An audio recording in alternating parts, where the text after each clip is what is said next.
स्वागत है science dream के एक और नए वीडियो में। और आज का जो हमारा डिस्कशन है वो बहुत ही स्पेशल होने वाला है। हाँ बिल्कुल, क्योंकि आज के इस गहन अध्ययन में हम एक ऐसे विषय पर चर्चा कर रहे हैं जो लिटरली हमारे वजूद के सेंटर में स्थित है। मानव हृदय यानी ह्यूमन हार्ट। एग्जैक्टली। पिछले कुछ दिनों से हमने मेडिकल जर्नल्स और ह्यूमन एनाटॉमी के लेटेस्ट रिसर्च पेपर्स का एक बहुत बड़ा स्टैक खंगाला है, और बायोलॉजी के कुछ बेहद डिटेल्ड नोट्स भी। हाँ, तो उन सब से हम एक ऐसी जानकारी निकाल कर लाए हैं जो इस हृदय की कार्यप्रणाली को एक बिल्कुल नए नजरिए से दिखाएगी, जिसे जीवन का इंजन कहा गया है। राइट। और हमारा मकसद आज यही है कि इस पेशीय अंग की संरचना, उसकी एनाटॉमी और इसके पीछे के अद्भुत विज्ञान को समझा जाए, और उस निरंतरता को भी जो बिना रुके चलती रहती है। वही ना।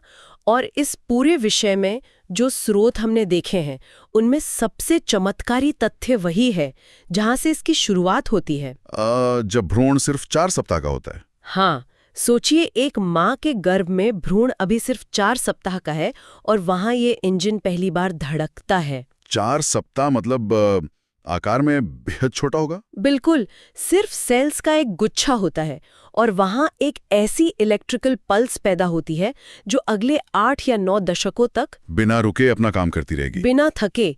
एक ऐसी पेशी जो कभी आराम नहीं करती। ये अपने आप में बहुत फैसिनेटिंग है, क्योंकि अगर हम स्केलेटल मसल्स की बात करें, जैसे हमारे हाथ या पैर की मांसपेशियां, हाँ वही, तो वो कुछ घंटों की मेहनत के बाद थक जाती हैं, क्योंकि उनमें लैक्टिक एसिड जमा हो जाता है। राइट। लेकिन हृदय की कोशिकाएं अपने आप में एक अलग ही लेवल की इंजीनियरिंग है। बिल्कुल अलग लेवल की। तो इस इंजीनियरिंग की शुरुआत अगर इसके आकार और स्थिति से करें, हाँ, तो काफी दिलचस्प तस्वीर बनती है सामने। हाँ, स्रोतों में एक बड़ा अच्छा एग्जाम्पल था। अगर एक आम इंसान की बंद मुट्ठी को देखा जाए, क्लोज्ड फिस्ट, हाँ, तो दिल का आकार लगभग उतना ही होता है। और इसका रूप थोड़ा कॉनिकल होता है, जिसका निचला हिस्सा थोड़ा नुकीला होता है। पर एक कॉमन मिसकंसेप्शन है इसकी स्थिति को लेकर कि ये बिल्कुल छाती के बाईं तरफ होता है। हाँ, लोग आमतौर पर वही हाथ रखकर दिल होने का इशारा करते हैं। पर एनाटॉमी के मुताबिक ये सटीक जगह नहीं है। इस जगह को मीडियास्टर्नम कहा जाता है। मीडियास्टर्नम यानी दोनों फेफड़ों के बिल्कुल बीच का हिस्सा। राइट। स्टर्नम या छाती की जो हड्डी होती है, ठीक उसके पीछे। तो फिर धड़कन लेफ्ट में क्यों महसूस होती है? क्योंकि इसका बस थोड़ा सा झुकाव बाईं तरफ होता है, इसीलिए पंप करते वक्त वहां ज्यादा वाइब्रेशन महसूस होती है। अच्छा, और अगर इसके आंकड़ों को देखें तो इसका मापाकरण लगभग 12/6/3 सेंटीमीटर होता है। हाँ, और वजन की बात करें तो पुरुष में इसका वजन करीब 300 ग्राम होता है और महिलाओं में लगभग 250 ग्राम के आसपास। अब सोचने वाली बात यह है कि सिर्फ 300 ग्राम का ये छोटा सा पेशीय अंग दिन में लगभग 1 लाख बार धड़कता है। 1 लाख बार? हाँ, और हजारों लीटर रक्त पंप करता है। इतना भारी दबाव लगातार झेलना पड़ता है इसको। तो इस दबाव को झेलने के लिए इसकी सुरक्षा प्रणाली का बेजोड़ होना बहुत जरूरी है। बिल्कुल, और इस सुरक्षा मैकेनिज्म को हमने अपने नोट्स में काफी डिटेल में देखा है। हाँ, हृदय के आसपास 3 अलग-अलग सुरक्षा परतें होती हैं, या लेयर्स। राइट। जैसे किसी महत्वपूर्ण और नाजुक इंजन को एक शॉक प्रूफ केसिंग में रखा जाता है ना। हाँ, ठीक वैसे दिल के सबसे बाहर पेरिकार्डियम नाम की एक परत होती है। पेरिकार्डियम। और इसकी खासियत सिर्फ ये एक दीवार होना नहीं है। नहीं, इसके अंदर एक बहुत स्पेशल चीज मौजूद होती है जिसे पेरिकार्डियल फ्लूइड कहते हैं। ये फ्लूइड किस तरह काम करता है? ये किसी गाड़ी के शॉक अब्जॉर्बर की तरह काम करता है। ओह, मतलब अगर छाती पर कोई झटका लगता है या कोई टक्कर होती है, तो ये फ्लूइड उस झटके की ऊर्जा को सोख लेता है, ताकि दिल के नाजुक टिश्यूज पर कोई सीधा असर ना पड़े। एग्जैक्टली। और उस बाहरी सुरक्षा कवच के ठीक नीचे होती है मायोकार्डियम। ये मिडिल लेयर है। हाँ, और ये दिल की सबसे मुख्य और सबसे मोटी परत है, जो अनैच्छिक या इनवॉलंटरी कार्डियक मसल से बनी होती है। सही कहा। और इन मसल्स की सबसे बड़ी विशेषता क्या है पता है? माइटोकॉन्ड्रिया। हाँ, इनके अंदर मौजूद माइटोकॉन्ड्रिया की भारी मात्रा। माइटोकॉन्ड्रिया, जिसे कोशिकाओं का पावर हाउस कहा जाता है। बिल्कुल। आम मांसपेशियों के मुकाबले इन कार्डियक मसल्स में माइटोकॉन्ड्रिया की गिनती कई गुना ज्यादा होती है। तो वो लगातार ऊर्जा बनाते रहते हैं बिना रुके, और यही वजह है कि दिल कभी थकता नहीं है। और इसके ठीक अंदर वाली परत, उसे एंडोकार्डियम कहते हैं। ये सबसे भीतरी लेयर है, और मेरे ख्याल से ये लेयर बहुत चिकनी होती है। बहुत ज्यादा चिकनी। इसका मेन काम फ्रिक्शन या घर्षण को कम करना है, ताकि रक्त बिना किसी रुकावट के बहता रहे। अगर ये चिकनापन ना हो तो क्या होगा? तो रक्त के फ्लो में दिक्कतें आएंगी, कोशिकाओं के टूटने या वहां थक के यानी क्लॉट्स बनने का खतरा हो सकता था। तो सुरक्षा और स्ट्रक्चर के बाद अब उस आर्किटेक्चर पर आते हैं जो खून को पंप करता है। चेम्बर्स। हाँ, इसको समझने के लिए हम हृदय को एक 4 कमरों वाले घर की तरह देख सकते हैं। बड़ा सटीक एग्जाम्पल है ये। ऊपर के 2 कक्ष रिसीविंग चेम्बर्स का काम करते हैं, यानी वहां खून आता है, और नीचे के 2 पंपिंग चेम्बर्स का काम करते हैं, जहां से खून बाहर फेंका जाता है। इन्हें मेडिकल भाषा में आर्ट्रियम और वेंट्रिकल कहा जाता है। दायां आलिंद और बायां आलिंद खून को रिसीव करते हैं, और दायां निलय और बायां निलय उसे आगे पंप करते हैं। राइट। और इन कक्षों के बीच एक बहुत ही महत्वपूर्ण दीवार होती है, सेप्टम। हाँ, सेप्टम, जो शुद्ध और अशुद्ध रक्त को आपस में मिलने से रोकती है। ये सेप्टम अपने आप में इवोल्यूशन या विकास का एक बहुत बड़ा उदाहरण है। बिल्कुल। हमारे नोट्स में ये मेंशन था कि अगर हम मछलियों को देखें तो उनके पास सिर्फ 2 चेम्बर वाला दिल होता है। हाँ, और रेप्टाइल्स में आमतौर पर 3 चेम्बर होते हैं, जहां शुद्ध और अशुद्ध रक्त थोड़ा बहुत मिल जाता है। लेकिन मानव हृदय में इस 4 चेम्बर सिस्टम और सेप्टम के होने से रक्त का अलगाव बिल्कुल सटीक होता है, प्योर और इम्प्योर ब्लड बिल्कुल सेपरेट रहते हैं। और इस अलगाव की वजह से हमारे शरीर की कोशिकाओं को भरपूर ऑक्सीजन मिलती है, जिससे हम वार्म ब्लडेड जीव अपने शरीर का तापमान स्थिर रख पाते हैं। एग्जैक्टली। अब यहाँ बात सच में बहुत दिलचस्प हो जाती है। चेम्बर्स और दीवारों के साथ एक और चीज है जो इस प्योर पंप की एफिशिएंसी को बनाए रखती है। आप वाल्व्स की बात कर रहे हैं। हाँ, वाल्व्स। हमारे सोर्सेज में इन वाल्व्स को एक 1 वे दरवाजे की तरह समझाया गया है, या नो एंट्री दरवाजे की तरह। इनका मुख्य काम रक्त के बैकफ्लो को रोकना है। जब एक चेम्बर से खून अगले चेम्बर में या नली में जाता है तो ये दरवाजे जोर से बंद हो जाते हैं, ताकि खून वापस पीछे ना आए। अगर ये वाल्व्स ठीक से काम ना करें या लीक हो जाएं तो दिल को खून पंप करने के लिए दुगनी मेहनत करनी पड़ती है, जिसे हार्ट मोमो भी कहते हैं ना। हाँ, और हमारे दिल में अलग अलग वॉल्व्स होते हैं, जैसे ट्राइकस्पिड वॉल्व और बाइकस्पिड, जिसे माइट्रल वॉल्व भी कहते हैं, और सेमी लूना वॉल्व्स, जिसमें पल्मोनरी और एओर्टिक वाल्व्स आते हैं। ये सब अलग अलग दिशाओं में रक्त के प्रवाह को कंट्रोल करते हैं। और इनकी मजबूती का अंदाजा आप इस बात से लगाइए कि ये हर धड़कन के साथ पूरे जीवन काल में अरबों बार खुलते और बंद होते हैं, बिना किसी मैकेनिकल मेंटेनेंस के। बिल्कुल। अब इन वॉल्व्स का सटीक फंक्शन उस बड़ी पाइपलाइन सिस्टम के लिए बहुत जरूरी है, जो पूरे शरीर में फैला हुआ है, आर्टरीज और वेन्स। धमनी और शिरा। धमनी रक्त को हृदय से बाहर पूरे शरीर तक ले जाती है, और शिरा पूरे शरीर से रक्त को वापस हृदय में लाती है। आम नियम ये है कि धमनियां शुद्ध यानी ऑक्सीजन रिच रक्त कैरी करती हैं और शिराएं अशुद्ध यानी कार्बन डाइऑक्साइड वाला रक्त। लेकिन यहाँ हमारे स्रोतों में एक बहुत ही महत्वपूर्ण अपवाद का खुलासा किया गया है। एक्सेप्शन। हाँ ये बहुत फैसिनेटिंग है। पल्मोनरी धमनी इस नियम को तोड़ती है। बिल्कुल, ये दिल से अशुद्ध रक्त को फेफड़ों तक ले जाती है।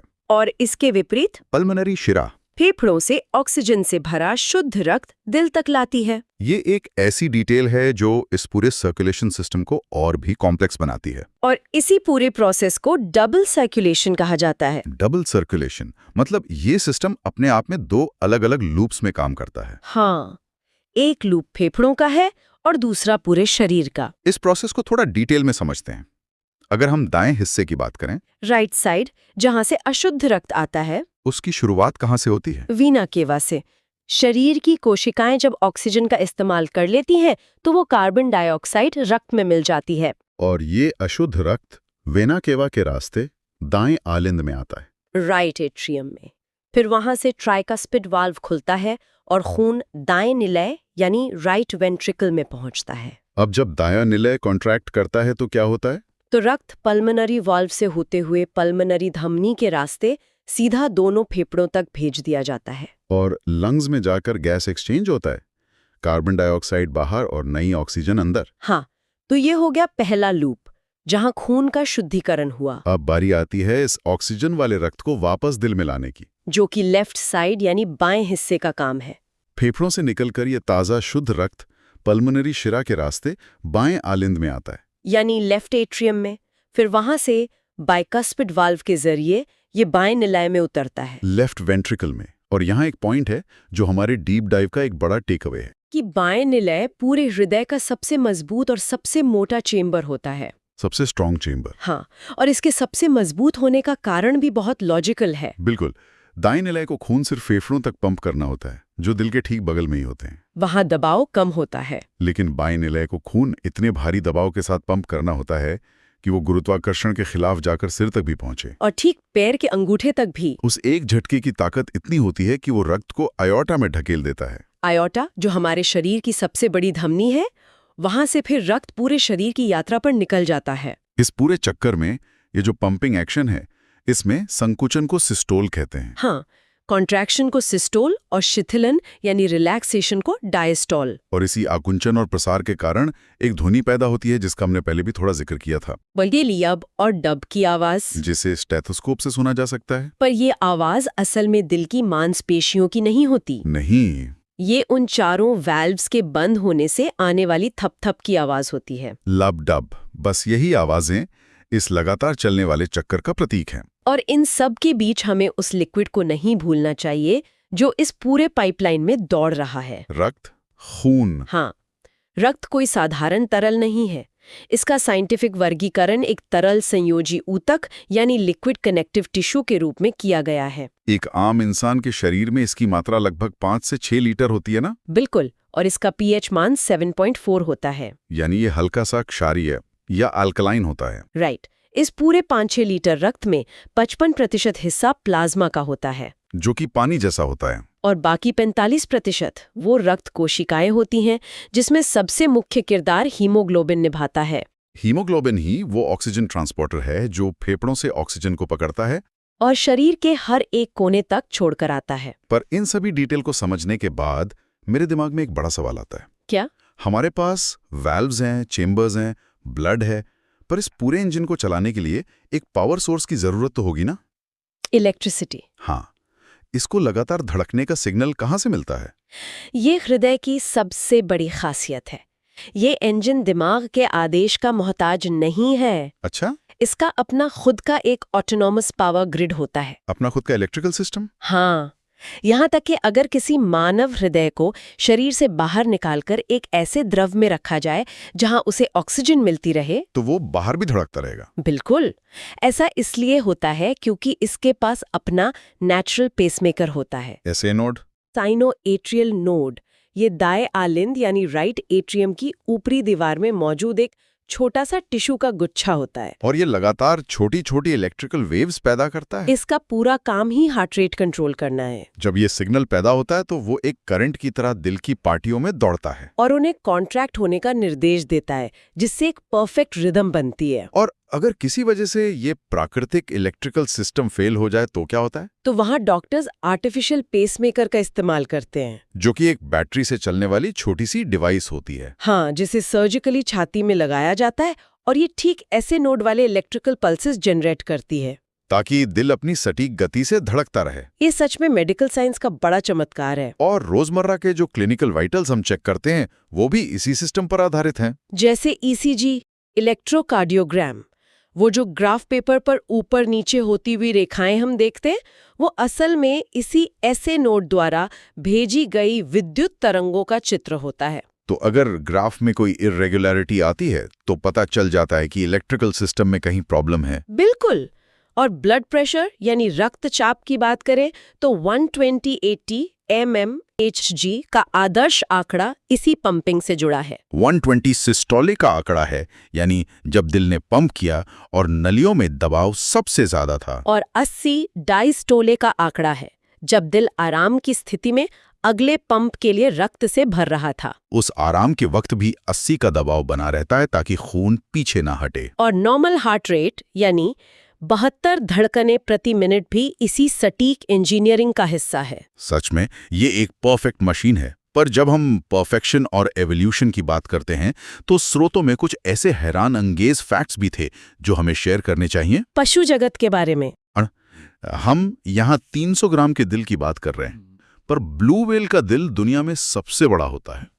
उसका आकार एक गोल्फ कार्ट जितना बड़ा हो सकता है और वजन लगभग 180 किलो तक। और जब वो समुंदर की गहराई में होती है तो उसका दिल सिर्फ 2 से 10 बार प्रति मिनट की गति से धड़कता है। लेकिन उसका हर एक पंप अपने आप में लगभग 220 लीटर खून आगे भेज देता है। 220 लीटर एक थप्पे में?